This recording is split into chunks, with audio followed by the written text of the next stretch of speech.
അല്പസമയത്തിനുള്ളിൽ എഫ്ഐആർ ഇടും. പക്ഷെ കേരളം അറിയണം, ഒരു യുവതിയുടെ മരണത്തിനു പോലും കാരണമായേക്കാവുന്ന മരുന്ന് വിധിച്ച ഒരു നേതാവിന്റെ യഥാർത്ഥ മുഖം. ആ പെൺകുട്ടി തുറന്നു പറയുന്നു. കേൾക്കാം.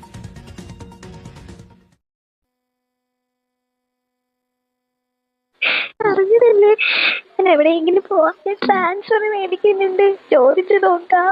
ഇവിടെ നിൽക്കുന്നില്ല, ഞാൻ എങ്ങോട്ടെങ്കിലും പോയി അതിനെ വളർത്തി ഞാൻ ജീവിക്കത്തില്ലായിരുന്നു. എനിക്കറിയത്തില്ല, ഞാൻ പോലും അറിയാതെ എന്റെ ജീവിതത്തിൽ നിന്ന് അത് പോയി. എനിക്ക് സങ്കടം താങ്ങാനേ പറ്റുന്നില്ല, കുറച്ചുകൂടി താങ്ങാൻ പറ്റുന്നില്ല. എന്റെ ചങ്ക് പൊട്ടിപ്പോവാതെ ഇത്രയും ദിവസമായിട്ട് എനിക്കൊന്ന് റിക്കവർ ആവാൻ പറ്റുന്നുണ്ടെന്ന് എനിക്ക് തോന്നുന്നുണ്ടോ? മെന്റലിയും ഫിസിക്കലി ഞാൻ ഇത്രയും തകർന്ന് തരിപ്പടമായി. ഇനി എന്തെങ്കിലും ബാക്കിയുണ്ടോ? ഞാൻ ഒന്നും നോക്കിയല്ല. ഞാൻ ഇമോഷണൽ സപ്പോർട്ട് തരേണ്ട ആൾക്കാർ ഒരു ഇല്ല എനിക്കപ്പുറത്ത്. അയ്യോ, എന്റെ അവകാശമല്ലായിരുന്നു അത്. പറ, അവകാശമാണ് നിഷേധിച്ചത്. ഞാൻ ആരെയും ഉപദ്രവിക്കത്തില്ലായിരുന്നു. പുള്ളിക്കാരന് പൊളിറ്റിക്കൽ ഫീച്ചർ ഞാൻ എന്ത് നശിപ്പിക്കുന്നതാണ്? അല്ലെങ്കിൽ കുഞ്ഞിനെ കൊണ്ടത് നശിപ്പിക്കും. ഞാൻ എങ്ങനെ ചെയ്യും? പോയിക്കോളാന്നല്ലേ ഞാൻ പറഞ്ഞേ. കുറച്ച് ദിവസം കൂടെ വെയിറ്റ് ചെയ്തിരുന്നെങ്കിൽ എനിക്ക് ആ കുഞ്ഞിനെ നഷ്ടപ്പെട്ടു പോകത്തില്ലായിരുന്നു. ഇത് നടന്നിട്ട് എത്ര നാളായി? അന്ന് നിലമ്പൂർ ഇലക്ഷന്റെ സമയത്തല്ലേ? അന്ന് എനിക്കിപ്പോഴും ഓർമ്മയുണ്ട്. ബാംഗ്ലൂരിൽ നിന്ന് നിലമ്പൂരേക്ക് വരുന്ന ദിവസം പുള്ളി നിലമ്പൂർ എത്തിയെന്ന് രാവിലെയാണ് ഞാൻ ആദ്യത്തെ മരുന്ന് കഴിക്കുന്നത്. അതും വീഡിയോ കോളൊക്കെ ചെയ്തിട്ട് കഴിച്ച് അത് കഴിഞ്ഞിട്ട് അത് പിറ്റേന്ന് രണ്ടാമത്തെ 2 ദിവസം കഴിഞ്ഞിട്ടാണ് ഓർമ്മയുണ്ടോ? എന്തൊക്കെയോ എനിക്ക് പറയാൻ പോലും പറ്റുന്നില്ല. ബ്ലീഡിങ് ഇത്ര ദിവസം എടുത്തിട്ടാണ് അത് നിൽക്കണേ. ഡോക്ടറിന്റെ വഴക്ക് പറഞ്ഞിട്ട് നിങ്ങൾ മര്യാദയ്ക്ക് ഇത് ആരാ നിങ്ങൾക്ക് കൊണ്ട് തന്ന്? നിങ്ങൾ കൊല്ലാനാണോ കൊണ്ട് തന്നപ്പോ? പ്രിസ്ക്രിപ്ഷൻ പോലും ഇല്ലാതെ, നിങ്ങളൊരു സ്കാൻ റിപ്പോർട്ട് പോലും എടുക്കാതെ നിങ്ങൾ അത്രയും വീക്കായിട്ടിരിക്കുന്ന സമയത്ത് ഇത് ആരാ കൊണ്ട് തന്നെ? സത്യം പറഞ്ഞാൽ ഞാൻ മരിച്ചു പോയാൽ മതിയായിരുന്നു, അതിൽ ജീവിക്കണ്ടായിരുന്നു. കുറച്ച് ദിവസം കൂടി ഞാനത് വെയിറ്റ് ചെയ്തിരുന്നെങ്കിൽ.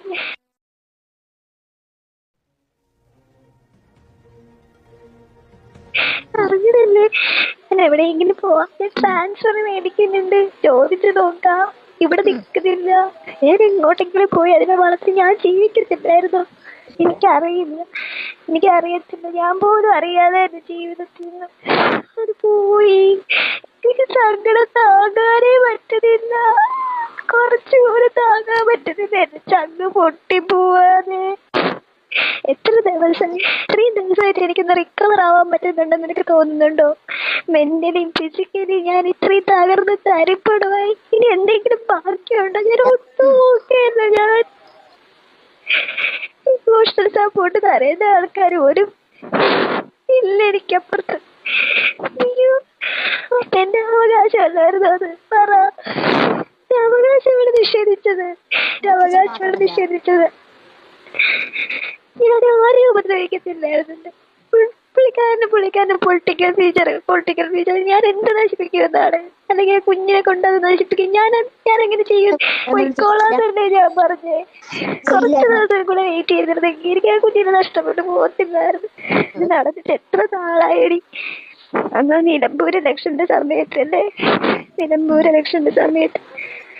അന്ന് എനിക്കിപ്പോഴും ഓർമ്മയുണ്ട്. ബാംഗ്ലൂരിൽ നിന്ന് നിലമ്പൂരേക്ക് വരുന്ന ദിവസം പുള്ളി നിലമ്പൂർ എത്തിയെന്ന് രാവിലെയാണ് ഞാൻ ആദ്യത്തെ മരുന്ന് കഴിക്കുന്നത്.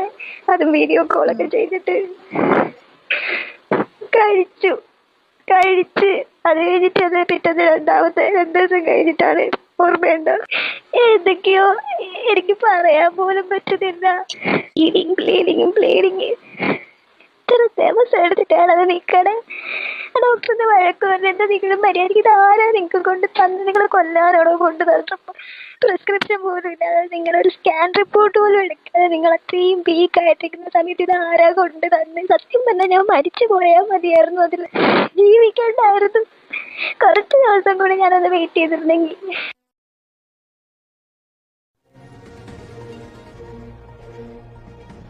അറിഞ്ഞതല്ലേ, ഞാൻ എവിടെയെങ്കിലും പോവാൻ ട്രാൻസ്ഫർ മേടിക്കുന്നുണ്ട്, ചോദിച്ചു നോക്കാം. ഇവിടെ നിൽക്കുന്നില്ല. ഞാൻ എങ്ങോട്ടെങ്കിലും പോയി അതിനെ വളർത്തി ഞാൻ ജീവിക്കത്തില്ലായിരുന്നു. എനിക്കറിയത്തില്ല. ഞാൻ പോലും അറിയാതെ എന്റെ ജീവിതത്തിൽ നിന്ന് അത് പോയി. എനിക്ക് സങ്കടം താങ്ങാനേ പറ്റുന്നില്ല. കുറച്ചുകൂടെ താങ്ങാൻ പറ്റുന്നില്ല. എന്റെ ചങ്ങ് പൊട്ടിപ്പോവാതെ. ഇത്രയും ദിവസമായിട്ട് എനിക്കൊന്ന് റിക്കവർ ആവാൻ പറ്റുന്നുണ്ടെന്ന് എനിക്ക് തോന്നുന്നുണ്ടോ? മെന്റലിയും ഫിസിക്കലിയും ഞാൻ ഇത്രയും തകർന്ന് തരിപ്പെടുവായി. ഇനി എന്തെങ്കിലും ബാക്കിയുണ്ടോ? ഞാൻ ഒന്നും നോക്കിയല്ല. ഞാൻ ഇമോഷണൽ സപ്പോർട്ട് തരേണ്ട ആൾക്കാർ ഒരു ഇല്ല എനിക്കപ്പുറത്ത്. അയ്യോ, എന്റെ അവകാശമല്ലായിരുന്നു അത്. പറ, അവകാശമാണ് നിഷേധിച്ചത്. ഞാൻ ആരെയും ഉപദ്രവിക്കത്തില്ലായിരുന്നു. പുള്ളിക്കാരന് പൊളിറ്റിക്കൽ ഫ്യൂച്ചർ ഞാൻ എന്ത് നശിപ്പിക്കുന്നതാണ്? അല്ലെങ്കിൽ കുഞ്ഞിനെ കൊണ്ടത് നശിപ്പിക്കും. ഞാൻ എങ്ങനെ ചെയ്യും? പോയിക്കോളാത്തല്ലേ ഞാൻ പറഞ്ഞേ.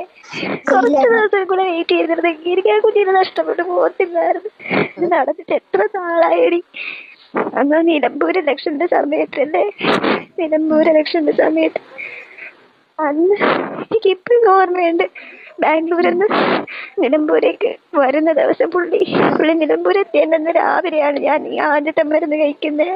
അതും വീഡിയോ കോളൊക്കെ ചെയ്തിട്ട് കഴിച്ച് അത് കഴിഞ്ഞിട്ട് അത് പിറ്റേന്ന് 2 ദിവസം കഴിഞ്ഞിട്ടാണ് ഓർമ്മയുണ്ടോ?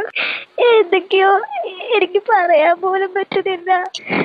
ബ്ലീഡിങ് ഇത്ര ദിവസം എടുത്തിട്ടാണ് അത് നിക്കണേ. ഡോക്ടറിന്റെ വഴക്ക് പറഞ്ഞിട്ട് നിങ്ങൾ മര്യാദയ്ക്ക് ആരാ നിങ്ങൾക്ക് കൊണ്ട് തന്ന്? നിങ്ങൾ കൊല്ലാനാണോ കൊണ്ട് തന്നപ്പോ? പ്രിസ്ക്രിപ്ഷൻ പോലും ഇല്ലാതെ നിങ്ങളൊരു സ്കാൻ റിപ്പോർട്ട് പോലും എടുക്കാതെ നിങ്ങൾ അത്രയും വീക്കായിട്ടിരിക്കുന്ന സമയത്ത് ഇത് ആരാ കൊണ്ട് തന്നെ? സത്യം പറഞ്ഞാൽ ഞാൻ മരിച്ചു പോയാൽ മതിയായിരുന്നു. അതിൽ ജീവിക്കണ്ടായിരുന്നു. കുറച്ച് ദിവസം കൂടെ ഞാനത് വെയിറ്റ് ചെയ്തിരുന്നെങ്കിൽ. പ്രിയപ്പെട്ടവരെ, ഈ ശബ്ദരേഖ നിങ്ങളെ കേൾപ്പിക്കേണ്ടി വന്നതിൽ ഒരിക്കൽ കൂടി ഞങ്ങൾക്ക് സങ്കടമുണ്ട് എന്നറിയിക്കുന്നു. പക്ഷേ കേൾപ്പിക്കാതിരിക്കാൻ കഴിയില്ലല്ലോ. ഇത്രയും ക്രൂരമായാണ് കാര്യങ്ങൾ സംഭവിച്ചത്. നമുക്കിപ്പം റോഷിപാലുണ്ട്. റോഷി, ഇപ്പോൾ ഈ പെൺകുട്ടിയുടെ അതിജീവിതയുടെ മൊഴി രേഖപ്പെടുത്തുകയാണ് പോലീസ് എന്നാണ് മനസ്സിലാക്കുന്നത്. എല്ലാ വിമർശനങ്ങളെയും സാമൂഹിക അധിക്ഷേപങ്ങളെയും മറികടന്ന് ആ പെൺകുട്ടി ധീരതയോടുകൂടി ഇന്ന് മുഖ്യമന്ത്രിയുടെ മുന്നിലെത്തി പരാതി കൊടുത്തിരിക്കുന്നു. പരാതി എവിടെ എന്ന ചോദ്യത്തിന് ആ പെൺകുട്ടി പറയുന്നു, പരാതിയുമായി ഞാനുണ്ട് എന്ന് ഇന്ന് ധൈര്യത്തോടെ നിവർന്നു നിന്ന് പറയുകയാണ്. ഇപ്പോൾ മൊഴി എടുക്കുകയാണോ? എന്താണ് പോലീസിന്റെ നീക്കം? റോഷിപാൽ. അരുൺകുമാർ, വൈകിട്ടോടെയാണ് മുഖ്യമന്ത്രിയുടെ ഓഫീസിലേക്ക് ബന്ധുവിനൊപ്പം എത്തി ഈ പെൺകുട്ടി മുഖ്യമന്ത്രിക്ക് പരാതി നൽകുകയും പുറത്തുവരാത്ത പ്രധാനപ്പെട്ട ശബ്ദരേഖകളും വാട്സപ്പ് ടെലിഗ്രാം ചാറ്റുകളും അടക്കം കൈമാറിയത്. പരാതിയുടെ ഗൌരവം കണക്കിലെടുത്തു തന്നെയാണ് അപ്പോൾ തന്നെ പോലീസ് ആസ്ഥാനത്തേക്ക് ഈ പരാതിയുടെ പകർപ്പും തെളിവുകളും മുഖ്യമന്ത്രിയുടെ ഓഫീസ് എത്തിച്ചു. അതിനുശേഷം ADGP എച്ച് വെങ്കടേഷിന്റെ നേതൃത്വത്തിൽ മുതിർന്ന ഉദ്യോഗസ്ഥന്മാരടക്കം അടിയന്തര യോഗം ചേർന്നു. ഈ പരാതി പരിശോധിച്ചു. ഏതൊക്കെ വകുപ്പുകൾ ചേർക്കാമെന്നാണ് പ്രാഥമികമായി പരിശോധിച്ചത്. തൊട്ടു പിന്നാലെ തന്നെ SP കെ സുദർശന അന്വേഷണ ചുമതല നൽകി. കെ സുദർശന്റെ നേതൃത്വത്തിൽ ഞാൻ വരാം. ഇപ്പോൾ എനിക്ക് പാലക്കാട്ടേക്ക് പോകണം. പാലക്കാട് MLA ഓഫീസിന് മുന്നിൽ മാർച്ചുണ്ട്. ഡിവൈഎഫ്ഐയുടെ പ്രതിഷേധമുണ്ട്. MLA ഓഫീസിന്റെ പരിസരത്ത് വലിയ സുരക്ഷയാണ്. നമുക്ക് തത്സമയ ദൃശ്യങ്ങൾ കാണാം. ഇക്ബാൽ ഉണ്ട് അവിടെ. ഇക്ബാൽ, ഇപ്പോൾ റീത്ത് വെച്ചിരിക്കുന്ന ദൃശ്യങ്ങളാണ് കാണുന്നത്. പാലക്കാട് MLA ഓഫീസിന് മുന്നിൽ റീത്ത് വെച്ചിരിക്കുന്നു. ഈ വാർത്ത നമ്മൾ പുറത്തുവിട്ട ഉടൻ MLA ഓഫീസ് പൂട്ടി. MLA അവിടെ നിന്ന് മുങ്ങിയതാണ്. രാഹുൽ മാങ്കൂട്ടത്തിനെ കാണാനില്ല. ഇപ്പോൾ ആ പരിസരത്തേക്ക് ഡിവൈഎഫ്ഐ പ്രവർത്തകർ എത്തിയിട്ടുണ്ട്. എന്താണ് അവിടുത്തെ അവസ്ഥ?